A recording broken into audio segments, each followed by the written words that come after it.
the ultimate step of survival crafting is to create your own industrial complex. That sounds about right.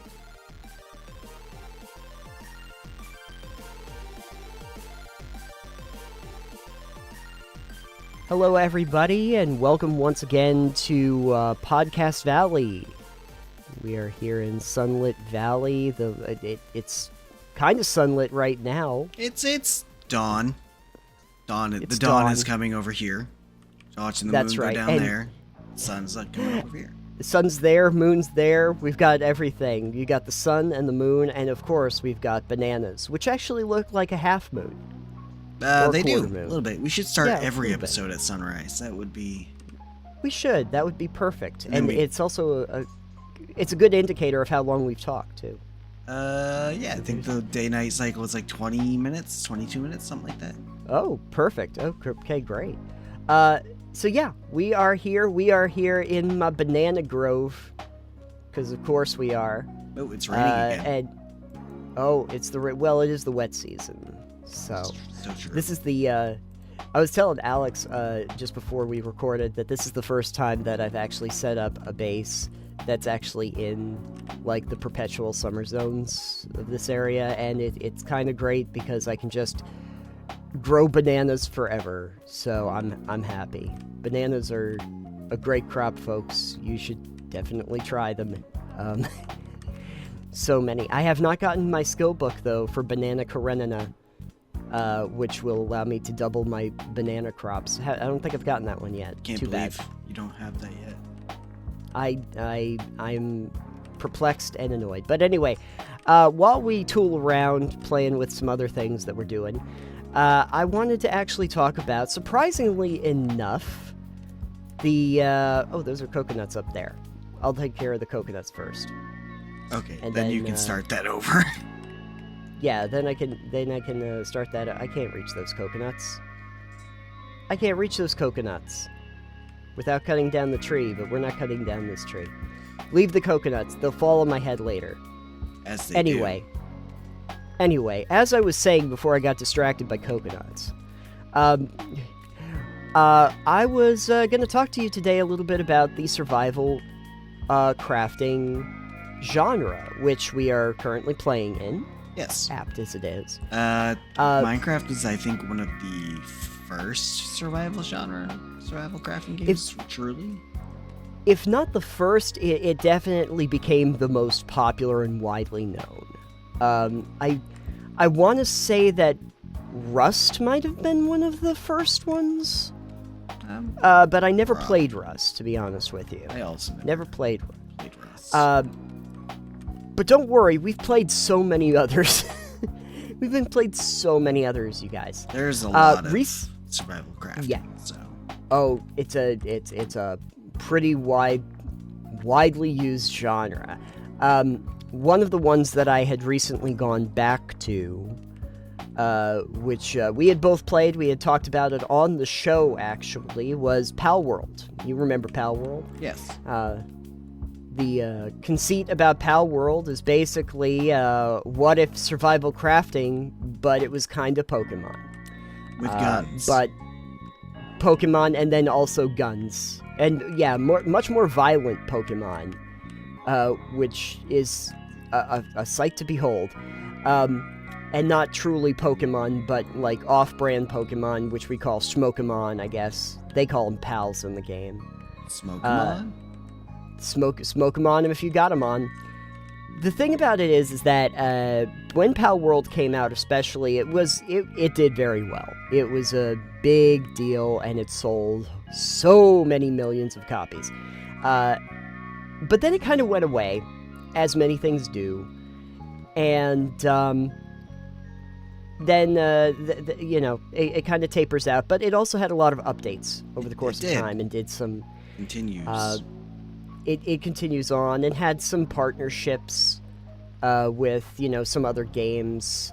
There are some new items in the game now that are from Terraria, because they kind of had a little crossover event with them too, and they've added new islands and everything like that. But anyway, I wanted to go back to it recently, and I started from scratch. Okay. but because I also didn't want to grind, I put my world settings to drop a lot more stuff and give me more experience. So I almost always do that because it's just gonna make your life so much simpler. But I went back to Pal World, and it did get me thinking again about the way that survival crafting games are built and how they progress and how they kind of use that progression system to keep incentivizing you to go forward. As they do. As they do. Ever onward. And ever onward unto dawn.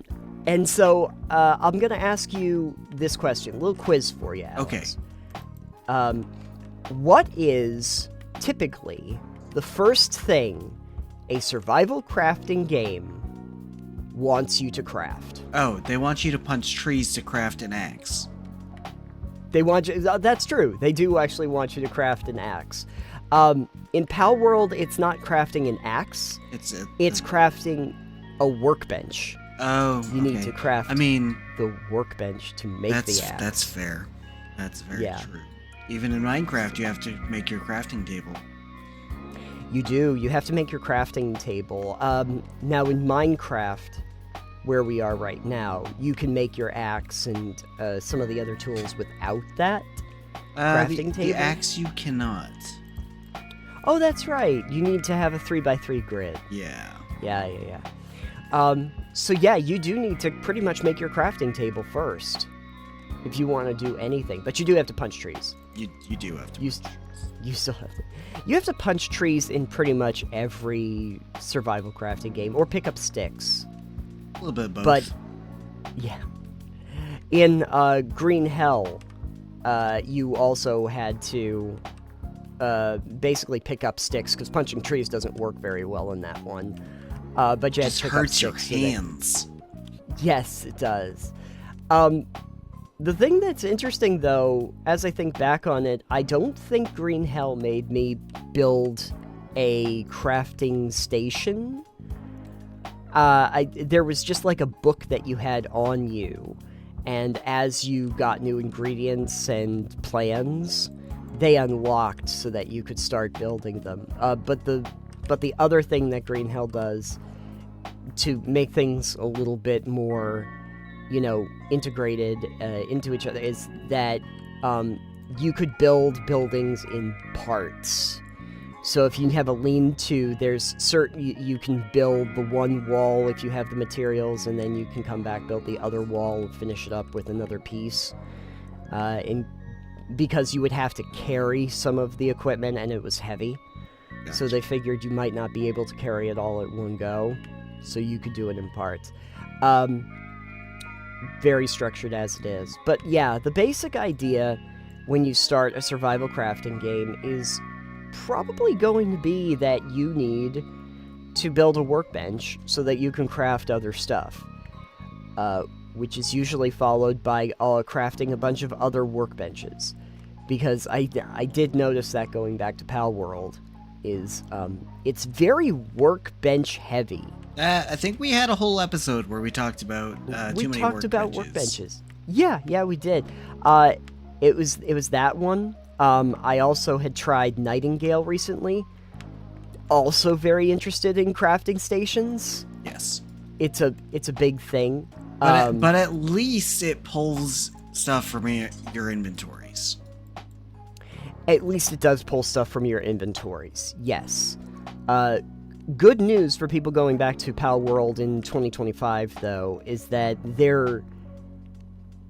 if you go to a crafting station in your in your base, it will actually recognize all of your inventories in all of your chests. Good. I cannot stand when they're like, oh, you gotta go get every item.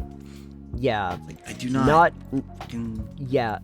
And not only that, but if you get later into the game, they actually have a, it looks like an MRI machine, but it basically, if you go to that, you can actually pull from and add to the entirety of your inventories in your base. Oh, good. So I can literally just go up to it, and it will tell me everything that's in every chest entirely.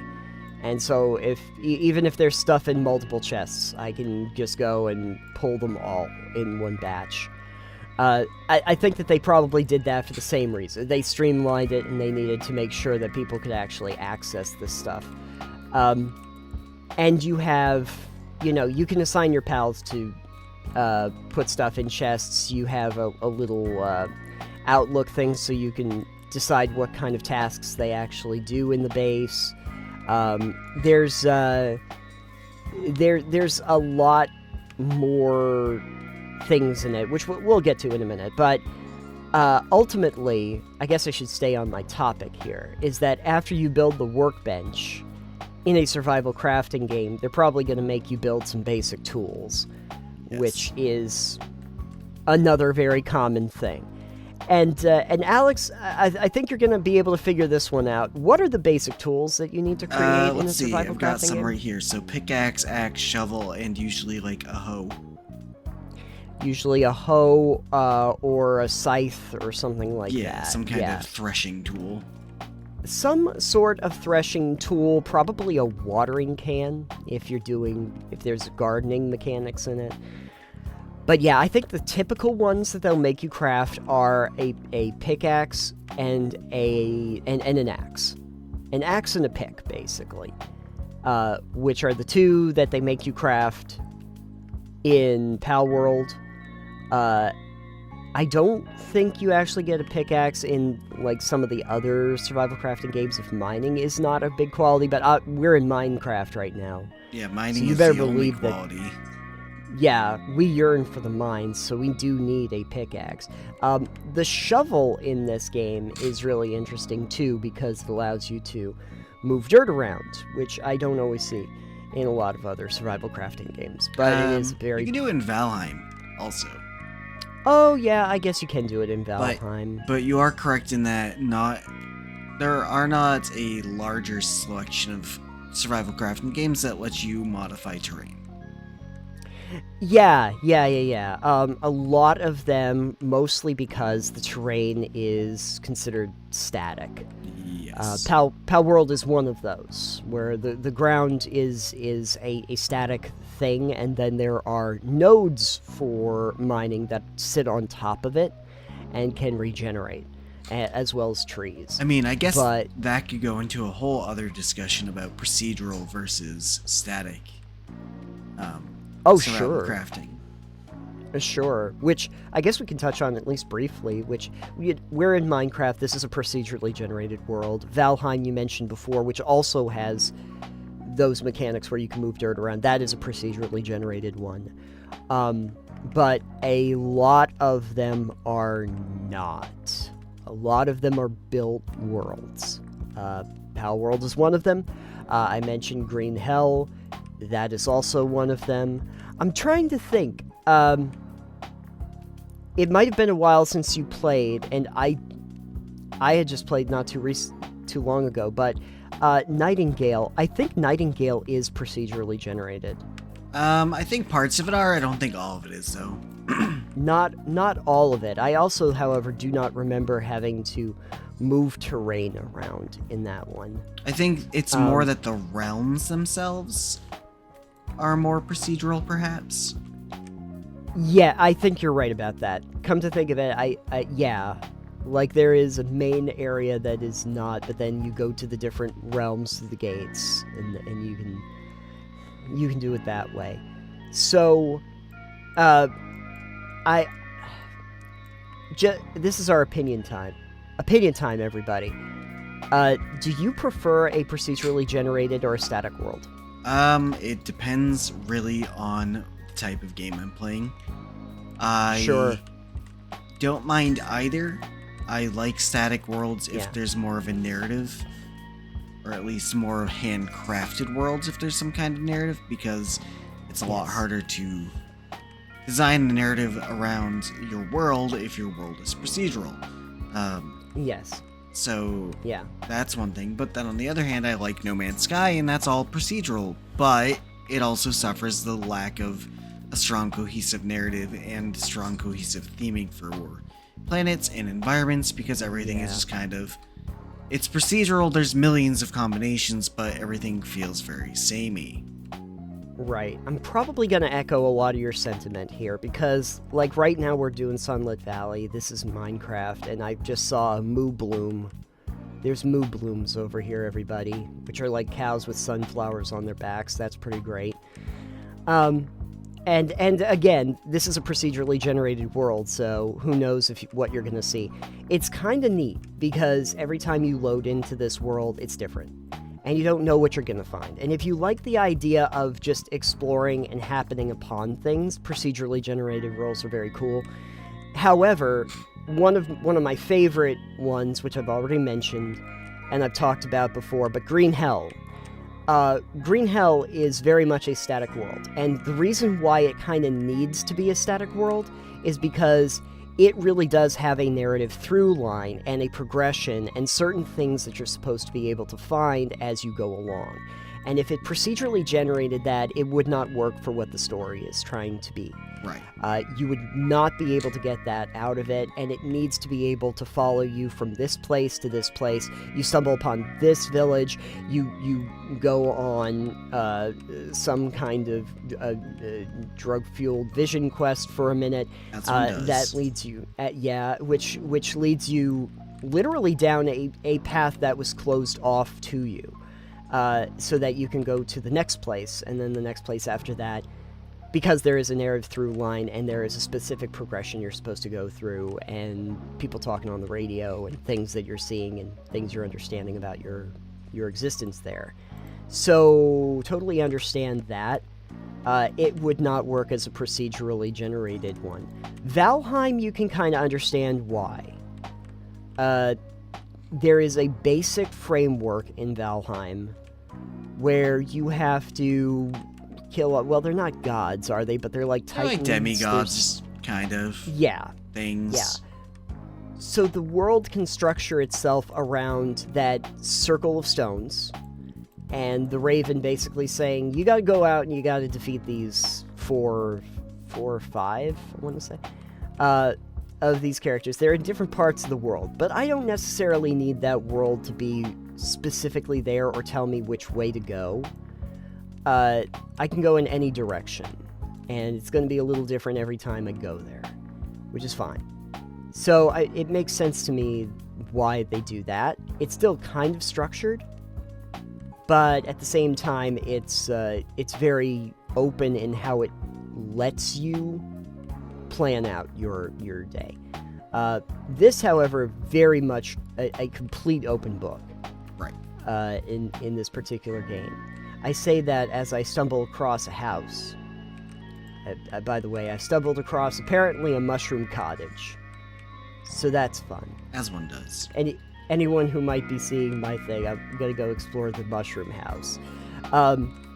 Alex, a brewing stand. Hey, maybe I'll bring the brewing stand back. Or a water cauldron. Do we have a water cauldron?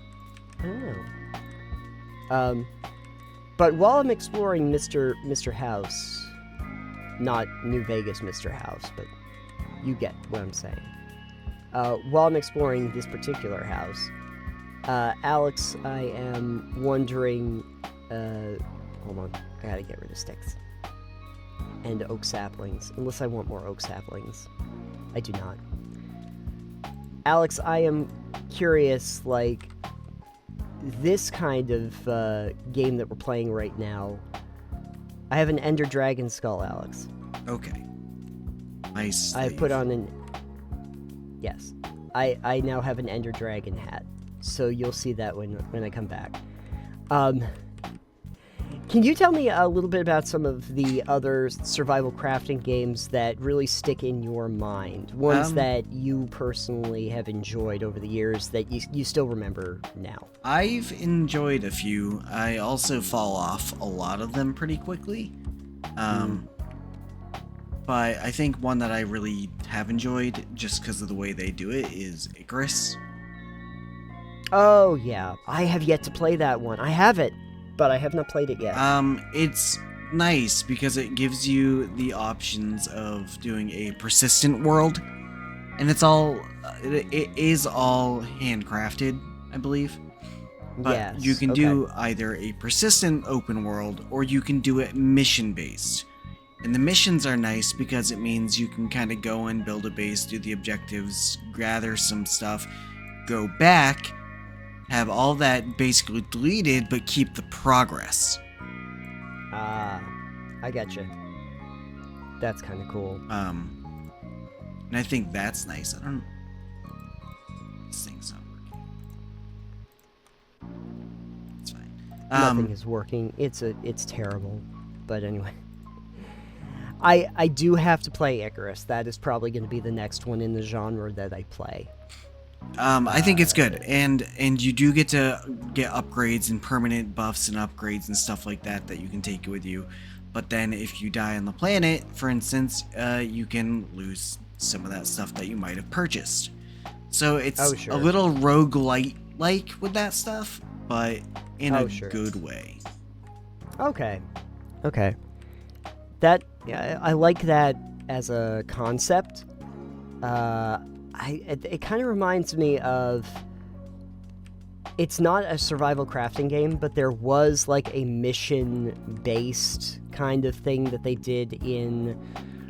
I want to say it was Far Cry New Dawn? Or it might have been Far Cry 5. I didn't really play around with that portion of the game. But there was like a thing where you could go on expeditions, and there were certain objectives that you could do, and it was outside of like the main game world. And then you would come back after completing those. I didn't really do that, but I wouldn't really consider Far Cry to be a survival crafting game. Yeah. Although I guess there is some crafting in the game. But I guess that's kind of the thing, is that it would be what you have to consider a survival crafting game. There are no like real workstations or anything. In Far Cry, like a lot of the Ubisoft games, you get better equipment, but it's basically you're farming for certain things to get specific upgrades to your equipment, but you're not really thinking about it outside of that. I feel like if you're doing a survival crafting game, you kind of expect that there's going to be like base building mechanics, that you're going to have to think about some things like possibly hunger, shelter. In this one, we have a hunger meter. That there are going to be certain survival-y things, but I kind of feel like one of the main components that makes something a survival crafting game is that you have like buildings that you have to build and structures that you can make. If it doesn't have that, I don't really know if I consider it a survival crafting game. What about you? How do you feel about that? I think for me, survival crafting, and obviously there are genre like specifics that you can look at, but for me, it's more about like if you have to manage your, materials and your goods and your food and your health and stuff like that. Sure. So like if you have to, because you have to survive, so you've got to take care of your hunger, take care of your health, your water, and stuff like that. And I don't always like those mechanics in certain games. For instance, was it Breathage maybe? Yeah, I guess we can talk a little bit about Breathage. Which I thought those mechanics were just a disservice to it. It was more annoying than anything. Oh, yeah. The problem with Breathage, and even, Subnautica had this problem too, but I didn't mind it as much in Subnautica.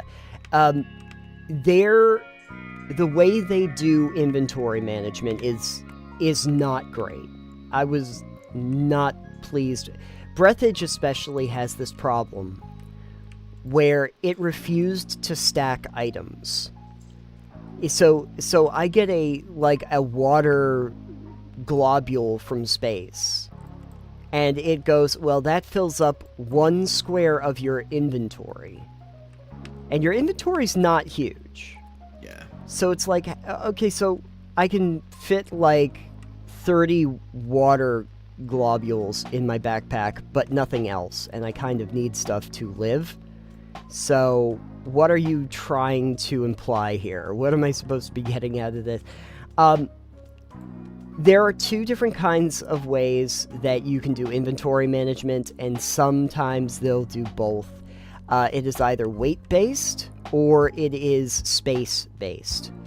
You'll have like a backpack space and things take up certain squares inside of it, or they say you have a certain amount of weight that you can carry, and after you hit that weight limit, you're going to get encumbered and slowed down. These are the two basic inventory management systems that you see in survival crafting games, and sometimes they do both. Yeah. As for Minecraft, since we're here, it is space-based. Correct. We are doing it specifically in a grid. Palworld will do both. It actually has a square grid, but then it will also have the Hi Wandering Trader. Wandering Trader just came up to me. I'm going to talk to him.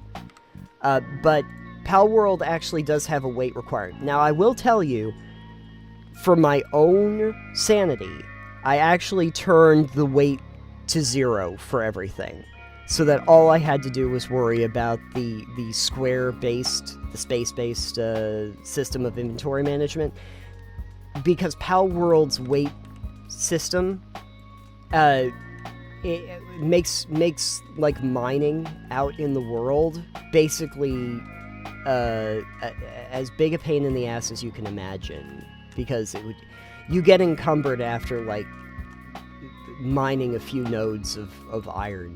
Yeah. You know, it takes nothing. And it's like, well, yeah, but then you require me to have a ton of resources to do later building.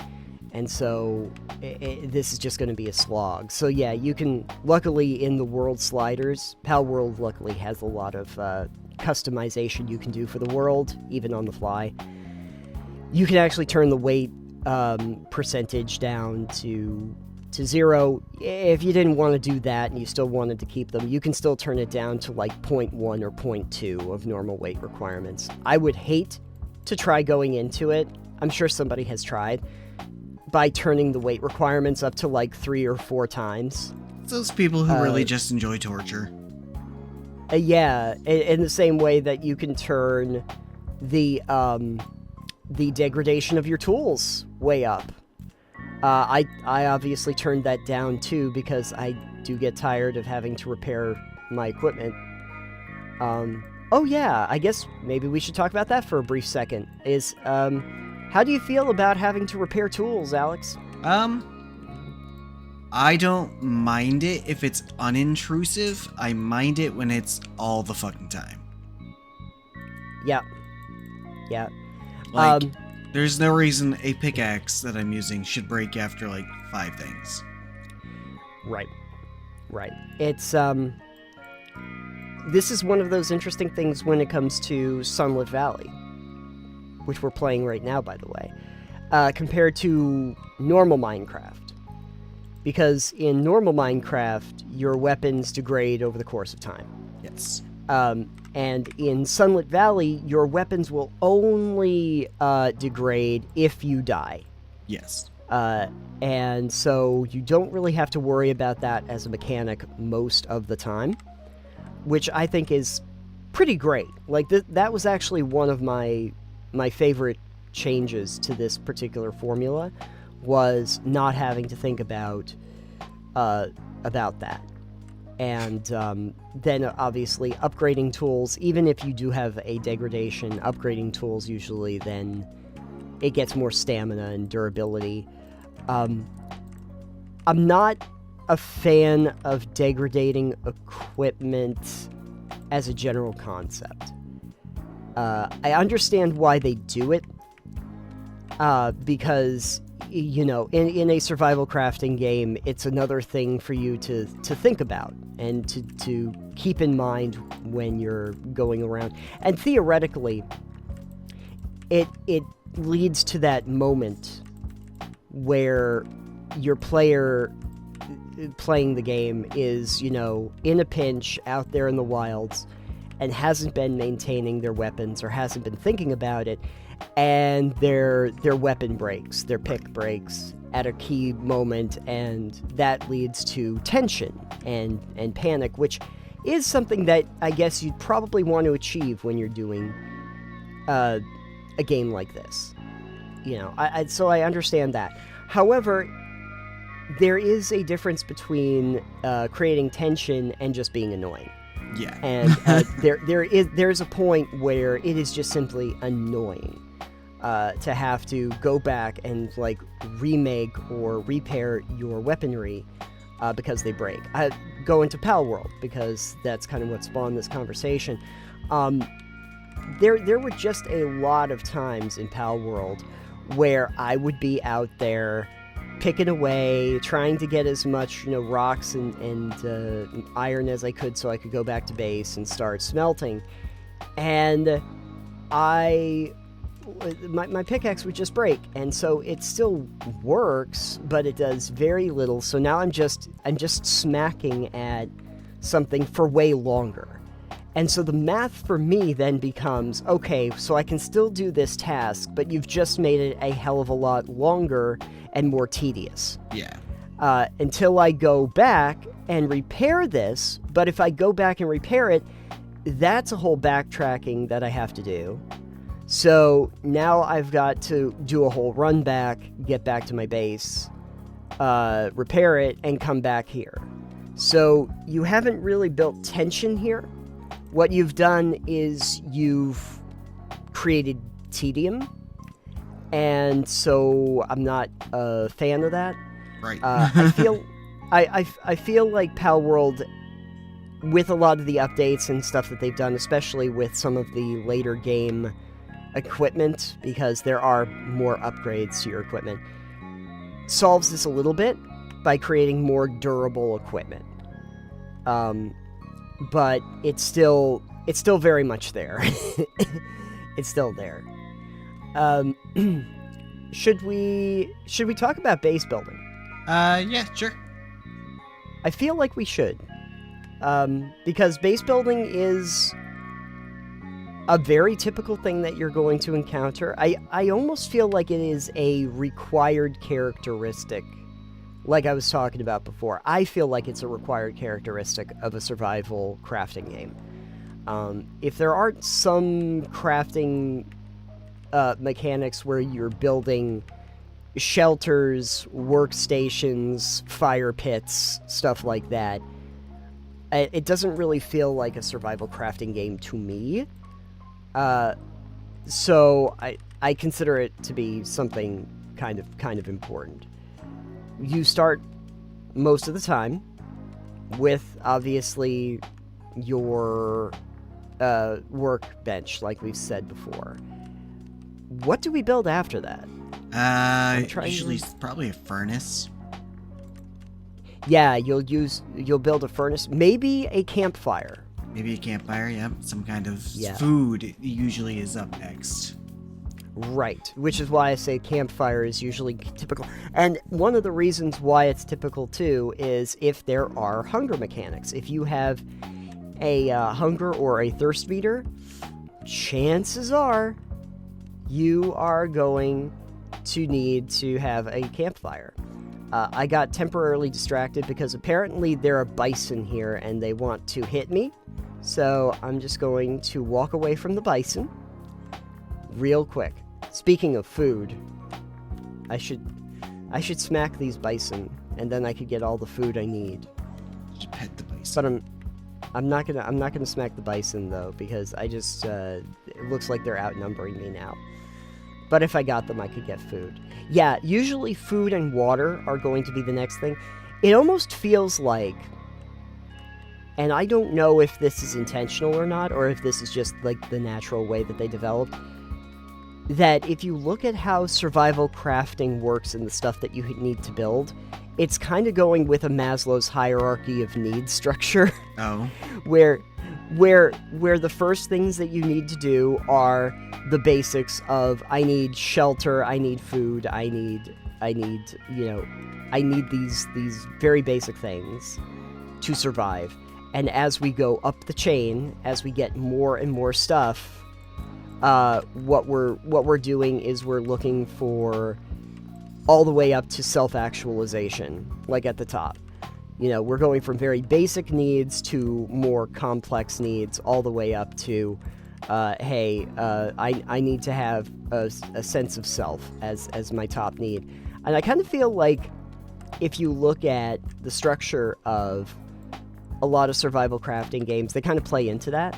Because what are the first things that you need to build in the game? Yeah. Well, I need to go seek out food. I need to get shelter. I need to do these things. And then by the time you're done, a lot of it is basically like building your kingdom by the time you're done.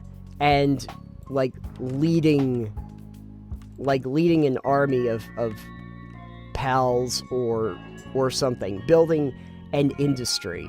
The ultimate step of survival crafting is to create your own industrial complex. That sounds about right. At the end of the survival crafting line is just when I played Sunlit Valley by myself, I ended up basically building myself just a giant vineyard, and I just grab as much wine as I possibly could, and I'd make it into jam, and so I had like just walls upon like of preserve jars and stuff. This happens to me in farming sims too. It's the same basic mechanic for me. It's like, how do I industrialize this? If I think yeah. You saying that, I think you would actually really enjoy doing the mission structure in Icarus, because it doesn't give you the chance to do that. Oh. Because the missions that you do are short term. Oh. And then you go Gotcha. back and you do the whole thing over again. You start new missions, drop into a new area of the map, potentially, and you have different objectives and time limits. Oh, okay. Interesting. I see. So okay. I say these That as is positives, not negatives, by the way. Okay. Okay. Maybe I accept sometime we should try that together, because I've got several hours in it. Oh yeah. Maybe we should. I'd have to look at my Steam. Maybe sooner than you think. Ooh. Maybe we should tout upcoming content. I have Are we 55 hours into Ooh. Icarus. Nice. 55, that's a good number. That's a good number. You've been around the block. Yeah. I was playing that a lot with Crave. Oh, nice. Because it Nice. is multiplayer. So Yeah. That's the, like, now that you bring that up, a lot of survival crafting games I play are single player. It's not always necessary, but do you find survival crafting to be as effective in a multiplayer setting as they are in a single player? Effective in what way? Let me explain that. If effective in trying to create an atmosphere, effective in trying to achieve the idea of a survival crafting game, just because... Let me see if I can reorganize my thoughts here for a second. Oh, sure. Green Hell. Here's yes. I'll go back to Green Hell. It is a talking point for me. In Green Hell, you're playing this guy. He's out in the middle of the woods. You now have to survive on your own. This is a wild landscape. Everything is trying to kill you. Right? As it does. As it does. Literally in Green Hell, one of the best things about it is that it makes you paranoid about your entire survival, because literally you can get parasites because you didn't wash your hands enough. Everything is trying to kill you in this game. And I kind of love that game, but I don't think it would have had as much effectiveness if it was a multiplayer, because I wouldn't have felt the isolation. I wouldn't have felt like the loneliness or the confusion or the paranoia of being by myself. Like when I ended up getting like worms, you get like the worms under your skin or something. You've got to figure out how to deal with that. And if there was somebody else around, I'd be like, hey, can you help pull this thing out of my arm? And it wouldn't have felt as dire. Like the situation wouldn't have felt as dire or critical as it did by playing it by myself. So, do you think that in a multiplayer kind of setting, that a survival crafting game can be as effective at creating that sort of tone and environment as it does in a single player game? No, if you're going for like definitely you're relying only on yourself, then no, I don't think a survival crafting that is multiplayer can achieve that, really. Sure. I think the oddball out might be in like Project Zomboid. Okay. Where it's just bleak all around. Oh, it's so bleak. So like having another person there wouldn't necessarily be helpful because they could be just as much of a hindrance to you. Oh, sure. What was the game that I played that I'm never going to remember the name of anyway? Yeah, it doesn't matter. That's exactly what it was. I'll think of the name of the game later, but there was a zombie survival game that I had played where you actually start with like dual survivors, like a team, and then you have to go through this town, and you kind of pick up a whole bunch of other people to create like a little colony, and then have to go out on like missions to get fuel and things like that. And there was still some tension because you could get a few people to go and say, well, we're going to raid this building. We think there's supplies in it, but it looks like there's like a screamer in here and there's some like tough zombies or a juggernaut or something, and we got to be very careful. And juggernaut zombies are like these giant things in that game, the game whose name I still can't quite remember.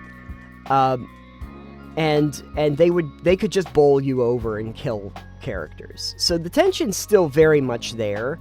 You don't want you and your entire team to get bowled over, because when they're dead in that game, they are dead. They aren't coming back. And you might have to think about like if you're even going to find more recruits, because kind of limitations there. I think it did an okay job, but it really would have felt even more tense if you were by yourself in that game, because then you get hit by Juggernaut. No one's coming to fish you out of that situation. No one's coming to your aid. No one's going to revive you. You're done. And so there is a certain tension to it. I'm going to still keep thinking about what that game was called. I'll think of it later. If I think of it later, I'll tell you. There were 2 games in that series. I played both of them, the first one and the second one. And I don't remember the name. Must have really been an impactful game. Yeah, sounds like it. It was so impactful that I can't remember anything about it outside of the basic mechanics. Those were great. Those were great games, I'll tell you. I think, to kind of go off of what you were saying about that, a multiplayer survival crafting game has a different tone to it. It can still work. I think it still works, but it is going to have a different tone when you make it a multiplayer game than if you have a single player game, because isolation should be considered an actual mechanic of the game. Right. It should be considered to be like fundamental to how you interact with the game, if you are going to be isolated or not. You don't have to be, but it is going to change your relationship to the game world. Right now, like this, we're in Sunlit Valley. as I think I've mentioned about 16 times now. Yes. And in Sunlit Valley, Minecraft, you can play by yourself or you can play multiplayer. This, however, does not really rely on the idea of isolation as a mechanic to create an atmosphere or tension. So I do not think that it really gains or loses much from being either multiplayer or single player. A game, however, like a Green Hell certainly would, because that is fundamentally a mechanic of that game. And so I wouldn't want it in that sort of a game. I'm trying to think, like, it's not really a survival crafting game, but it kind of maintains a similar space, but like a Pacific Drive. Yeah. I don't know if that would work as a multiplayer game for similar reasons. I'm not sure. Probably not. Yeah. That one kind of relies on... I mean, you could. It doesn't really rely on you being alone, even though you are alone. Yeah. It's tricky. Have you ever gone back to Yes. play that, by the way? Sorry. Oh, sure. No, it's fine. I have actually picked it up, and I played for a bit. I played through, like, the first mission. I actually figured out why I died the first time, so that was fun. Oh, good. I was like, oh, the thing that they wanted me to drive toward was actually not the thing I wanted to drive toward. I ended up driving toward the Event Horizon Oh. after I activated that, and that was the reason I died. Gotcha. So anyway, I was able to get back through the rift. Did you tweak the settings at all, by the way? I did. I ended up tweaking the settings so that I wouldn't technically lose anything if I died. Because I was like, well, I'm worried I'm going to keep making this mistake over and over again. Right. And it's going to be frustrating if it did. Luckily, it didn't matter because I did make it through that. But I did tweak some of the settings. And I think that helps. Yeah. You know, it does indeed help. It's neat. I don't know if I can play it with a controller, but I do feel like it might work better with a controller than a mouse and keypad because a lot of it is done in the car. Yes. And for me, vehicle controls are way better, or just like platformy controls are better on controller That's fair. than they are on a mouse and keyboard. We've been playing like Voices of the Void, for instance, and those controls are okay, but the place where I inevitably kind of go, oh man, is when we get on the ATV. Oh, yeah. Because the second I get onto the ATV, I'm like, can you get me something different to control this Could I control this vehicle with something else, please? That'd be lovely. But no help was given to me on that front, so maybe one day. The rest of the game might not benefit from it, though. Probably So. not. Probably not. So what was the next thing I wanted to discuss? Oh, yeah. Could we talk a little bit about Nope. No. Okay, never mind. I won't bring it up. Can we talk a little bit about the point at which the mechanical structure of a survival crafting game stops being fun? Yeah. Which is okay. when is that? I think it's when it becomes more about trying to grind resources than get anything better for equipment or outcomes. It's the I'm hitting that wall with Palworld. Yeah. Going back to Palworld, since that's again what we were talking about before. There's a point in Palworld where you can get much better equipment, better than even the original releases of the game. But in order to do that, you are going to need a research called, what is it called? Palsteel? Or it's something like that. It's like a polymer-based thing. But one of the main requirements in order to forge it is you're going to need crude oil. Ah, yes. And I remember that. Yeah. The problem there is that crude oil is not an easy thing to get your hands on. Certain pals will drop it, and you will also potentially get it from, like, storming the oil rigs and things in the game.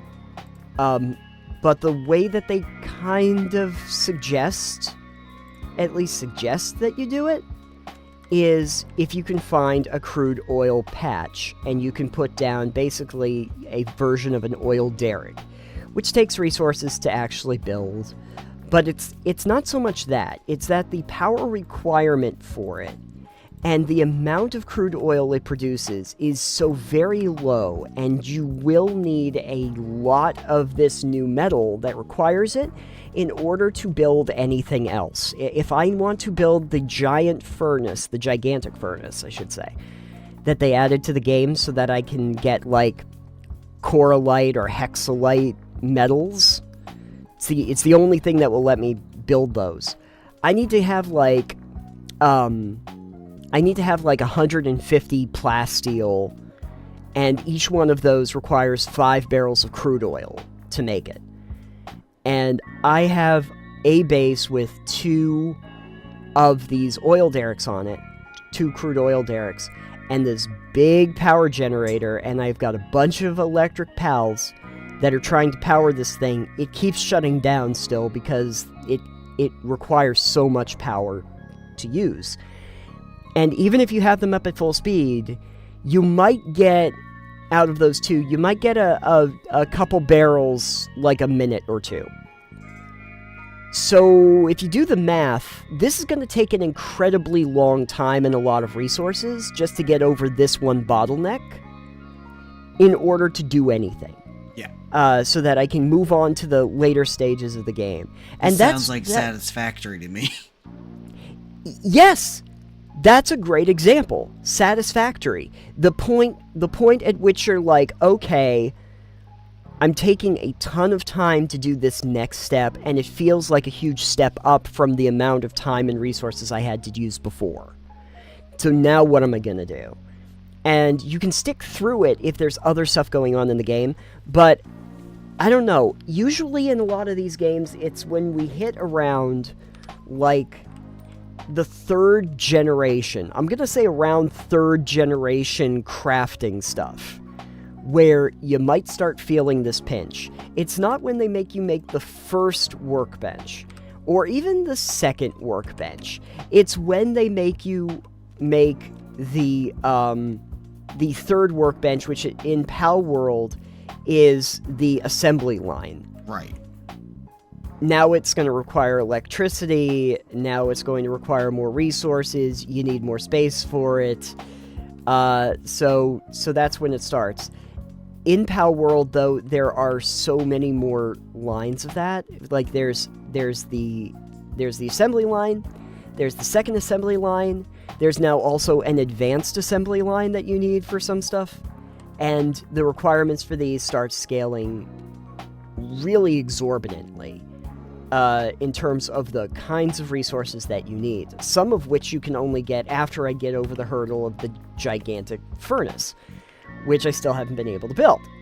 So now we're in that space where it's like, is this even worth the time to keep playing? Luckily, since we're referencing a few other games, I guess I can say I did hit this in Valheim after I want to say it was like after the 2nd demigod character that I had defeated, and I was getting into more advanced construction. And again, I was like, how much of this do I actually want to do? Green Hell I finished. Famously, I did indeed finish Green Hell. It does have some more advanced stuff that you build, but it never really seemed to hit that threshold where you were like, this is an unattainable thing for me to build or make or hold on to. And I think the one benefit of that particular game is that since there is a narrative through line and it's always moving you forward, it focuses a little less on massive resource accumulation and a little bit more on moving you forward in a trajectory. So I think that that's helpful. But there is a typical thing I find with a lot of survival crafting games where it does one of two things. It either does what I'm suggesting right now, where you just run out of interest of collecting resources, it becomes a grind, or you reach that point where you've created your industry and you wonder, okay, so what do I do now?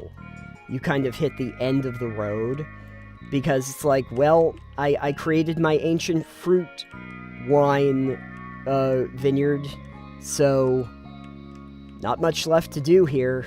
I guess I'll peace out. A lot of survival crafting games don't really even have an end game.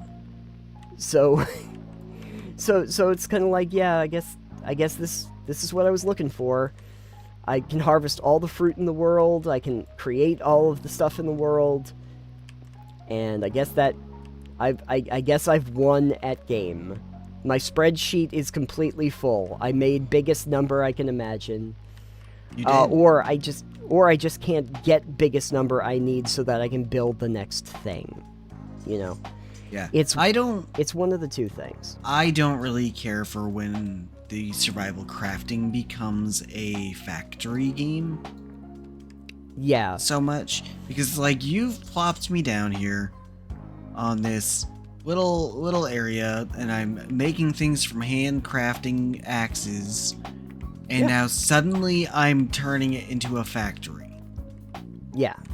Which is why, like, if Satisfactory again had survival mechanics, I don't think it would work well. No. I understand that. And Satisfactory is a trip in itself. I mean, it really is. It's something to behold. But it really is the idea of automation. Right. That one, I haven't played Factorio, but I know that that's similar. I also in structure. have not played Factorio. Yeah. But those kinds of games, the automation style games, this is also something I feel like a lot of like the cozy farm life games have. It's a similar structure to that, because you get into that with like a Stardew Valley, you know, where eventually it's like, well, I've kind of automated my farm, right? And now even I have little Junimos that come along and just do stuff for me, and you know, I don't have to worry too much about this stuff. Now what? And in Stardew Valley, eventually they made updates so that there's like a whole other like island you can explore and other mysteries and people to talk to, so you have that. But, yeah, it's there's gonna be a threshold. You're gonna have to determine if it's worth continuing on or not. And if it's not, usually you'll just peace out at that point. But how long does it usually take? This is going to be a tricky question, but how long does it usually take for you to realize that the game is not for you? Only a couple hours for me, really, truly. You can bounce off of it pretty quick, yeah. Yes, I'm notorious at bouncing off games very quickly. Yes. I'm like, this isn't holding my attention, I am done. Yeah. I think that you might, if you're famous for anything, it's your ability to walk away from a game after a very short period of time, just kind of like going, nope. Yeah, I'm pretty good at that. Yeah. And you know what? I do not blame you. I have actually started to do more of that myself, of kind of taking a cue, I guess, from you, where it's like, if I'm not enjoying it in the first couple hours of the game, I do not... It's not just if I'm going to enjoy it or not. It's really like, if I do not see the potential for the game to engage me in the future. Like, I'm not seeing these mechanics as being anything I want to engage in later, then I will probably not continue playing it. Yeah. But I usually give games a little bit more benefit of the doubt. Like, if they've given me something interesting in the mechanics, like if they've done something different with the formula, I'll be like, oh, okay, well, I'd like to see where they go with this. I'd like to know what they're going to do. However, they then still have a ticking clock of their own to make me care. And if I don't, I won't. Yeah. I just won't care. Yeah. I bounce off games quick because I'm like, all right, if I don't like it in the first couple hours, I'm not going to like it in the 20th hour, you know? Yeah. There is a rarity where I will pick up a game, and this happens with survival crafting games a lot, actually, where you'll be engaged, and I'll be really excited about it and happy about it, and I'll be playing it for, 10 hours or so, And I think Nightingale, I think I actually played that for probably 10 hours, because I was like, oh, okay, well, this has got stuff going on for it, and this setting's kind of cool, and I like the idea of being able to change the realms around. It had some neat mechanics, like up at the beginning. But there's a point where you're just kind of like going, I don't know. And I think that there was a point for me in Nightingale, around the 10-hour mark, I got to a different island and stuff, and I was like, oh, it's going to be pretty much this on repeat now.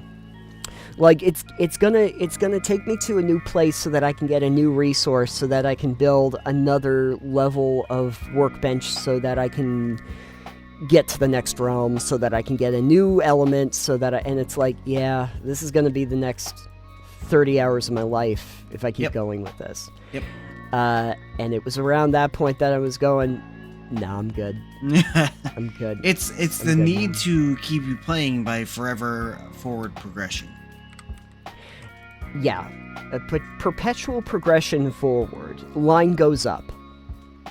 Let's put you that way. It's the line goes up mentality, and it's it kind of goes into the whole reward system of the brain, of being like, yeah. This is you got something else. Isn't that great? But at a certain point, you're like, it doesn't really feel like it's that rewarding. Right. And it's around the time where it stops feeling rewarding, where you're like, well, then why am I playing the game? And it's tricky. I feel like the most successful versions of a survival crafting game have to have a little bit more going for them than just here's the next progression of the crafting mechanics and of the armor and weaponry that you have. They kind of have to have a little bit more going on for it. For Pal World, I think it's that you have all of these like towers and these bosses that you have to defeat in that one, and there's other pals to catch, and so there's some progression there. And in Green Hell, it was that you have to figure out what happened to your wife, and why are you here, and what happened on this island. There's a mystery to it that goes into that. I think Valheim kind of keeps people's attention by the idea that there's these giants out there that you have to destroy. But there are some other ones where it's either not as clear, or it's not as interesting what the long game is. Yeah. And boy howdy, there are a lot of really generic survival crafting games that are a dime a dozen, where it's just like, we built this plane of existence for you. Here's the mechanics. Go play. And those can be fun for a little bit, but they're also very shallow. And so I don't engage with those as much because they don't have anything bigger going on. What was that one? Speaking of Pal World, because I think they just had a crossover event with this particular game. Oh, Once Human? Yeah. Remember Once Human? Yeah, I was trying that recently because I was like, have they changed this? Have they made it better? Because like, on the face of it, it's interesting to me. Like the concept is very SCP, and I like that. Boy howdy. I tried it when it was I think it was Steam Game Fest when it first launched, like last year or something like that. And I tried it. That initial section where you're in that research lab and you're getting out of that, it's like, oh, this is different. Like this is interesting. This guy, there's a guy with a mimic chest head shooting like balls of goo at me. I've not seen this before. This is wild. And then they get you into the main world, and I'm like, oh, okay. I feel like I've seen this before. You know, Yeah. It started to feel a little more generic after. I feel that. like if it had gone straight into just going with like the SCP type vibes, it would have been great. Yes. But also like, let me have a world that's single player or just with my friends, without buying a server. I would have really liked that. I would have liked if they tried to keep up more on the theming of that, like, esoteric, like, as you said, the SCP vibe, or even more like a Lovecraftian kind of deal going on. Because you don't really see that kind of stuff as often in that type of game. No, but then you get out into the main world and they give you, like, your standard loadout of, like, here, you're going to build a base here and you're going to get these basic things, and now you're cutting down trees and you're shooting deer. Yep. And you're like, this is your world again. And I'm like, yeah, I'm familiar. I've been here before. Many, many times. You know? And I don't care? Because I've seen this already. So, out of curiosity, though, since we're on the topic and you went back to it, has it changed much? I want to say no. They've added a lot more cosmetics. They're doing a lot with that. Great. Like, I did not care about that. Yeah, so I'm like, great. I don't care about most of this. Yep. Like, I'm a fan of. We talked about it in the achievements episode. Yeah. Which will come out tomorrow as of our recording, I think. But like, cosmetics, if you earn them, I think are nice, but if you don't, yeah, it's like, if you just have to pay for them, it's lame. It can be, yeah, definitely. It's the microtransaction version of trying to do this stuff. Yeah, Once Human was one of those things where it's like, when I initially started playing it, I'm like, oh, this has got stuff going on. I kind of like, you know, I'm digging it. I can be down for this. This might work. And then quickly, once it got to the outer world, and there was like no place for me to put down a base. And I spent so much time just trying to find this one patch of land that I could use, and it's like, but why do I have to do that? Like, why can't I just, like you were saying, why can't I have a single player world? Like, why can't I just play this by myself? Or I could have, like, just a world where me and a bunch of friends, or acquaintances, because I don't have friends, but if I had friends, I could play this with them specifically. I don't want to be in a big, like, MMO style server. Yeah. That takes away from it. It really does. So. Side note, real quick. Can you water my plants? I'm not home and it's late. Oh, yep. Hold on. I don't know if I'll it go get my rains, watering so... can. I mean, we are technically in the wet season. Yeah, but I have plants over in spring. Yeah, that's fine.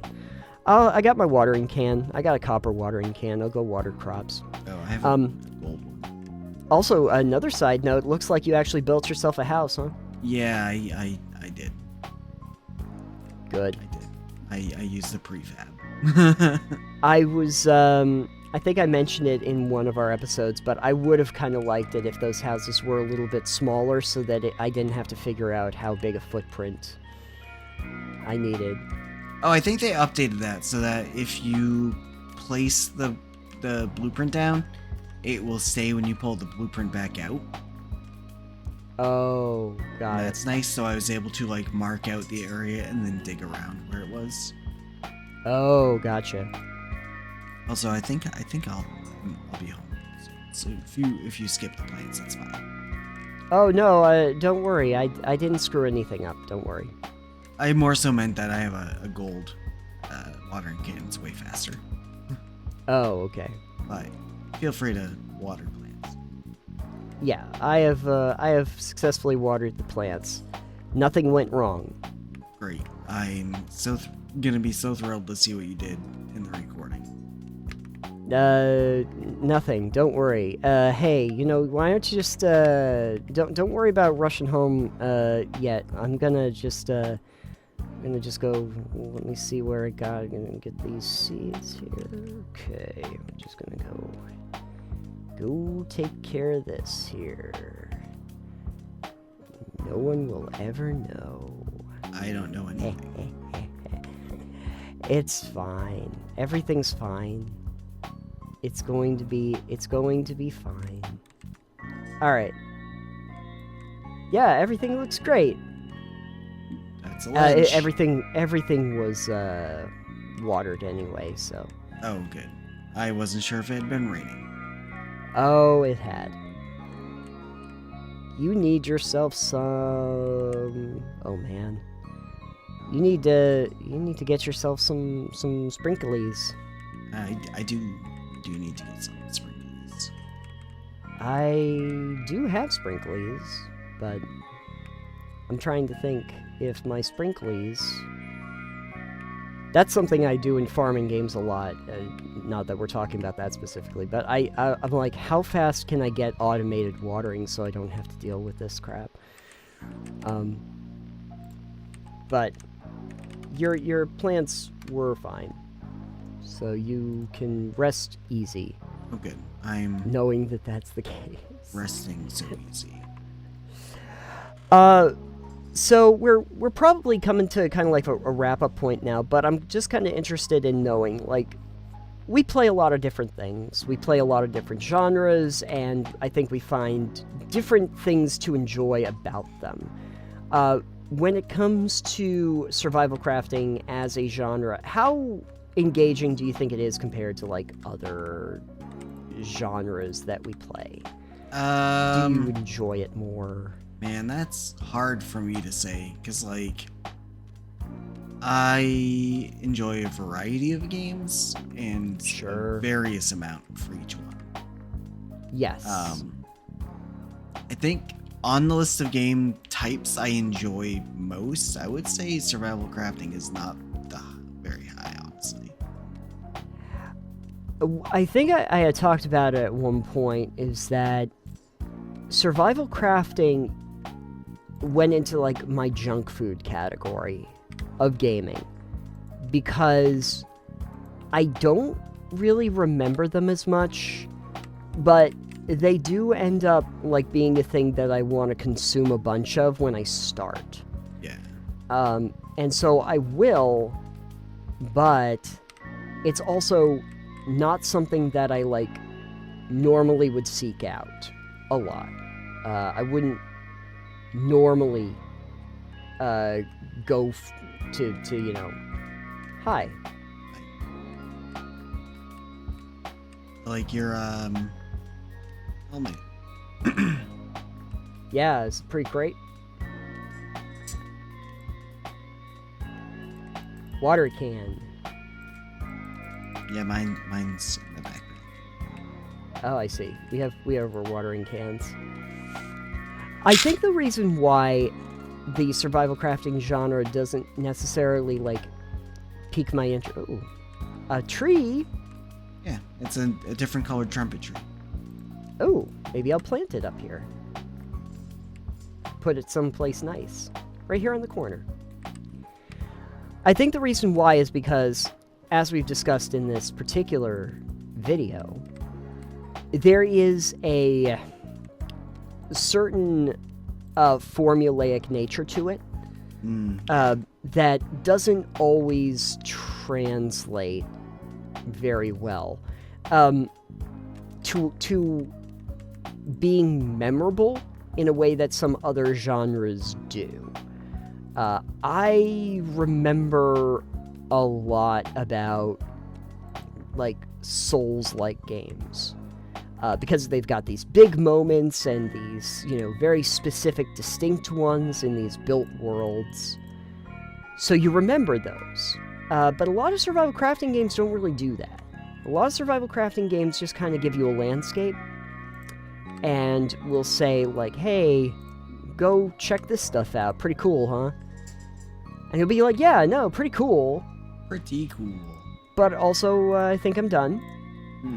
Because I'm getting into a repetition of doing the same thing over and over again, which isn't as cool.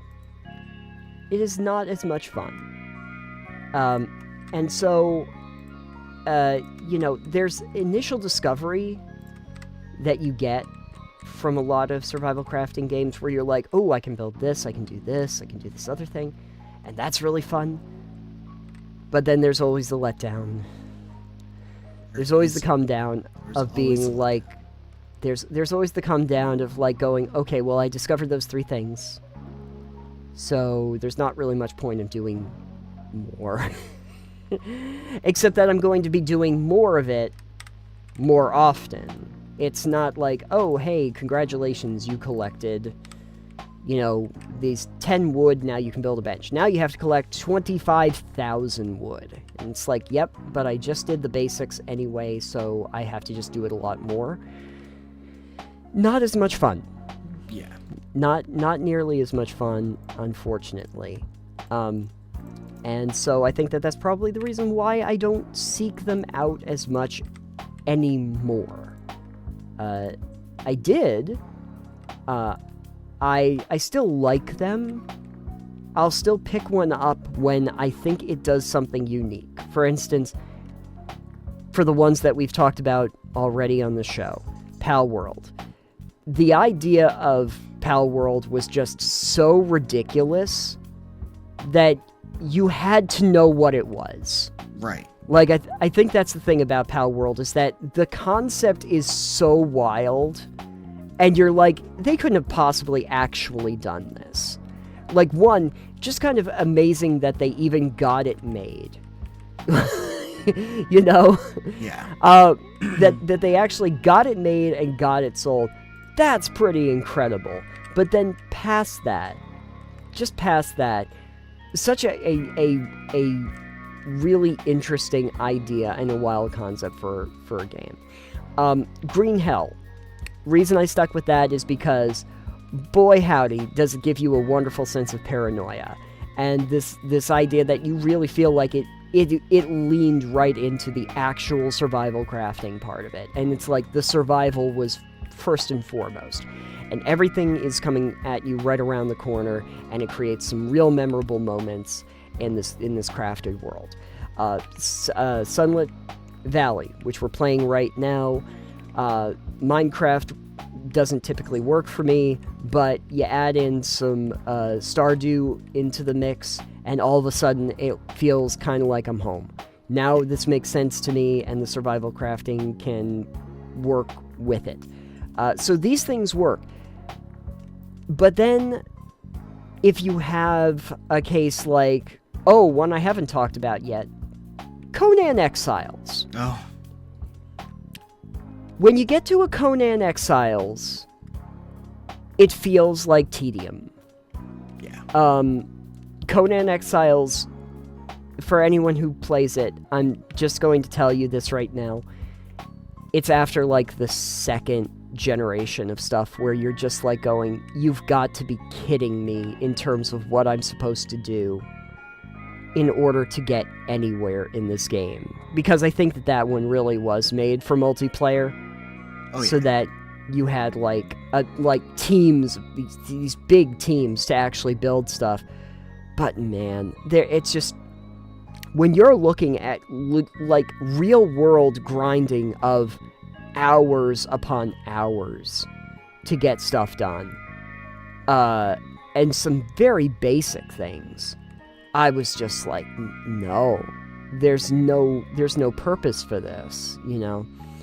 To build some of those crafting stations after, like, I had so many kilns going to try and get the necessary bricks, and when I looked at, like, when you start doing the math, that's the problem. When you start doing the math. Yeah, this is why I don't do math. Yeah, but when the game gets you to a point where you're like, I have to do the math on this to figure out how long it's going to take, and you're like, to get the stuff I need to get in order to make this next building, even with all of the crafting stations I have going, and even if I keep fueling all of this, I'm looking at a real world time frame of like 10 hours to build this next thing. Not in game, but in real world hours. Yeah. In order to get to this next thing.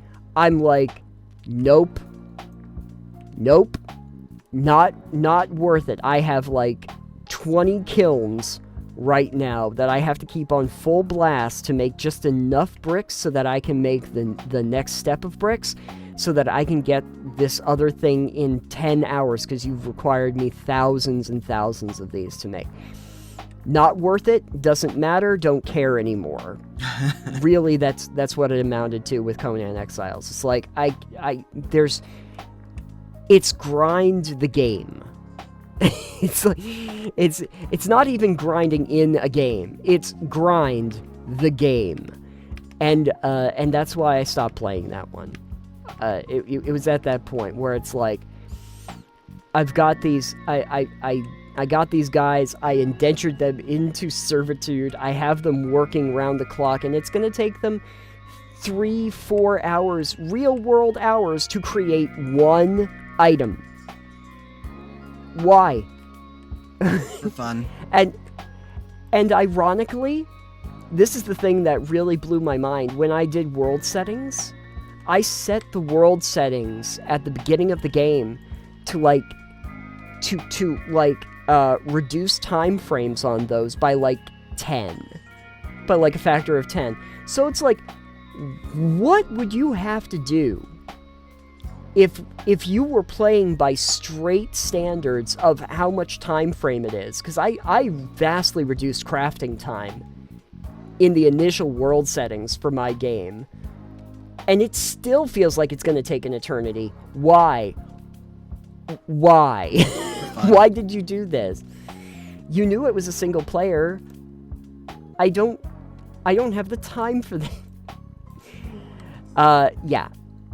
When you get to those situations, I don't want to play that game. And it's the reason why I don't just seek it out because it says it's a survival crafting game. It has to have something really special going on for it, for me to engage with it, or to find interest. I will probably try Icarus, though, just because it does sound like it has a very different framework than what I'm used to, which is good. I like that. But most of the time, it's just not worth it for me. So, but anyway, yeah, I guess that's basically what I wanted to talk to you about today, is the basic framework of this genre that is so prevalent today, and the hallmarks of it, and what works and what doesn't work. Survival crafting, there's probably a ton of games. Hopefully people will mention in the comments down below just if you have a favorite or a least favorite. Actually, what I'd be kind of interested in is if you have a specific example of a survival crafting game that made you swear off the games altogether, because that would be fun. Yeah, I'd kind of be interested to know which one that one was. I've yet to find one, but if I could find the best worst survival crafting game, that would be great. It would be the best and the worst. It would be. It would be the best of the worst. That would also be good. Make a whole video series out of that. They already have that series. Yeah, I was gonna say. Yeah, it's Red Letter Media already does that with movies. I only know this because I think I've seen each one of those videos multiple times now. So, if you could do that with video games, that would be something. That would be a much bigger time investment, though. I think that's what Josh Strife Hayes does with his Worst MMO Ever series. Yeah, a little bit. Yeah. We're not breaking any new ground. No, we don't do that. Sorry, folks. We don't break new ground here. We mostly harvest bananas. It's true. That's what we do here. Alex, if folks want to see more of our banana harvesting, where could they go online? Yeah, if you want to see Nathan harvesting more bananas, stay tuned. We're going to be doing more of that in a couple weeks, because we do this podcast like every other week. Correct. For people that don't really... Aside from... Yeah. Yeah, you want to tell... Yeah. Yeah. Yeah, for folks that don't know, is that what we've been doing, really, I think pretty much this whole year, is, and probably into next year, because it's very interesting for us, is that we'll do the podcast episodes every other week, and then every week we do some sort of Let's Play, mostly where Alex subjects me to new and wild gaming experiences, it feels like. I mean, if you want to put it that way, I can definitely find more new and wild ones for you. I would always be interested in. I have a bunch too that I really do need to eventually play on stream, so we might have to get to that. There's the thing about it is, like, right now, for people who don't know, we've been playing Voices of the Void. It's very interesting. We'll probably discuss it in more detail, maybe even on like a podcasty episode like this or something, about what that does. We've played a lot of liminal space games, but there are also some other ones that I get where it's like, I don't really even know what this game is, but it seems kind of different. Like, it seems interesting, and I want to know more about it, and I keep feeling like I want to play those online. Not necessarily liminal space games, but ones that are like atmospheric kinds of games, where I'm like, what is this? There's I don't know if you've ever seen this one. I've never seen people play it, but it keeps coming up on my recommended. I think I have it on my wish list. Is the Lushfoil Photography? Oh, I have that on my wish list too. Yeah. And it's like, this doesn't look. I don't. As far as I know, I don't think it's like a liminal horror or anything. But it does look fascinating as like an atmospheric game that just creates a look and a feel, and it's like, this looks fascinating to me. You know, it just seems really interesting, almost like if it was Pokemon Snap, kind of like Pokemon Snap, but not Pokemon Snap. Like, so things like that, I'd be interested in, and I do also have some more of the liminal space games that I do have to play at some point. But right now, if you're on the channel, you're probably seeing us playing Voices of the Void, which is not really a liminal space game at all, but it's something. It's something else. It's something else. Let me just put it to you that it's something else, folks. That's the best way I can describe it. And, of course, if you listen to us in podcast form, or you get us on podcast apps, we also have the video podcasts of all the Let's Plays on all of those formats, so rate and review and subscribe where applicable. We'd appreciate that. And, folks, thank you for joining us on this episode of Total Pebble Knockdown. TPK. This really isn't TPK plays so much. This is TPK. This is TPK proper. This is Total Pebble Knockdown. This is TPK proper. Yeah. This is we're going to podcast. I want to podcast all night long and party every day. Yeah, just like the song always said. Yeah, pretty much. But as insane as our banana behavior is, I think it's about that time. We got to get out of here, move on to the rest of our day and our life. And thank you all for listening. I hope you enjoyed this, and let us know if you want more podcasty episodes like this, or if you have suggestions of something that you might want to discuss or have us discuss. We'd appreciate that. And with that being said, I think we can finally get out of here, everybody. We can finally get out of here. Thank you for joining us, and we will see you on the next one. Goodbye for now. Bye.